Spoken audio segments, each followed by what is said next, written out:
Hello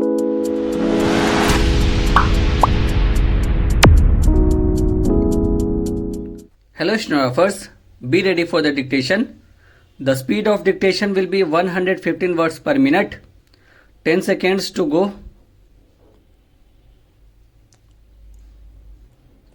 Five seconds to go. Start. I do not think that any government has been able to devise a leak-proof system of taxation.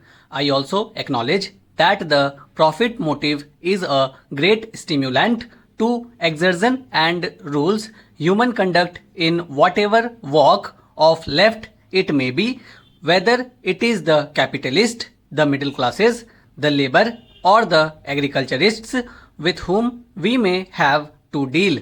At the same time, transcending everything must be a high sense of civic consciousness and national duty.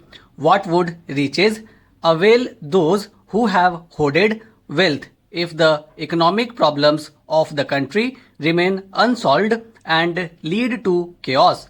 Nor would it help government at all to devise measures which do not bring out all these hoards for utilization in economic undertakings. After all, we have to realize that the longer these hoards are kept where they are, the less chance there is of their yielding any return to the owner, and the more distant the prospect for the government to utilize them in stimulating trade and industry.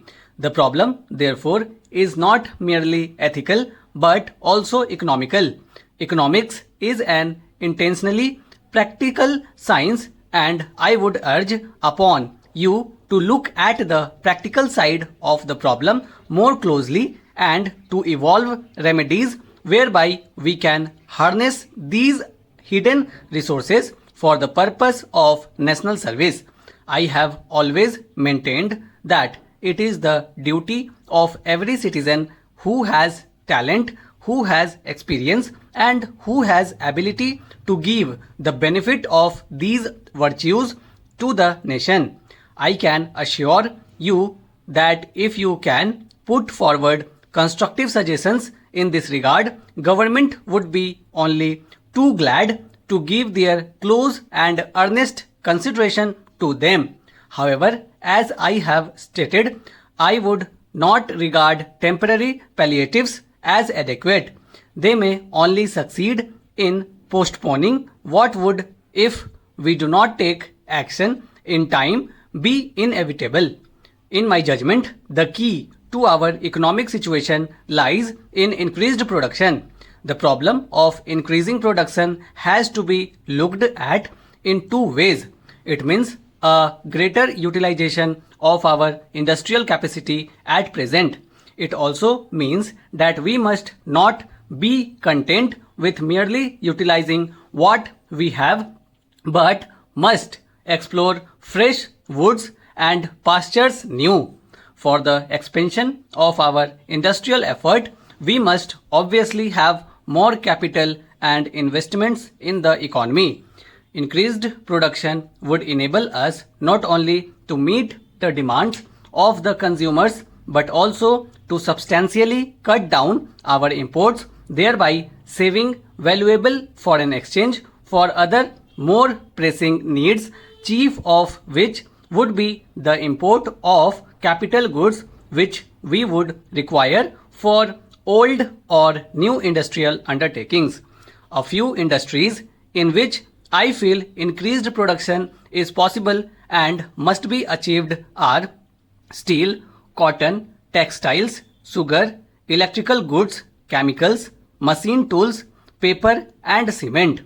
The question is largely one of securing sufficient capital and capital goods and the necessary foreign exchange.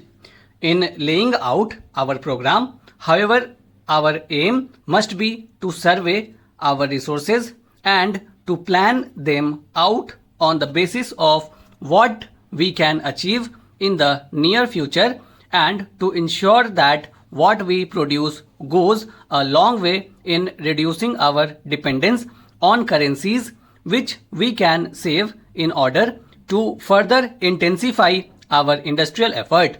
The ultimate object of all these efforts must be to attain that industrial efficiency and self-sufficiency by geometrical progression, which would increase general prosperity and thereby secure a higher standard of living for the common man. On the basis of this ultimate objective, you can devise a plan for what is immediately or in the near future practicable. Government, industrialists and labor could then participate in a great national effort for recovery and reconstruction. I should now like to say a word to labor. No one realizes more keenly than myself what an important and decisive part labor can play in our great industrial effort. I know the difficulties that confront both labor and labor leaders. At the same time, I also realize the gravity of the crisis which faces us today. After all, in our lives, occasions come when we have to put up with difficulties in a spirit of forbearance and fortitude, hoping that as a result of our sacrifices, we shall see better days. The foundations of prosperity are often laid on self-denial.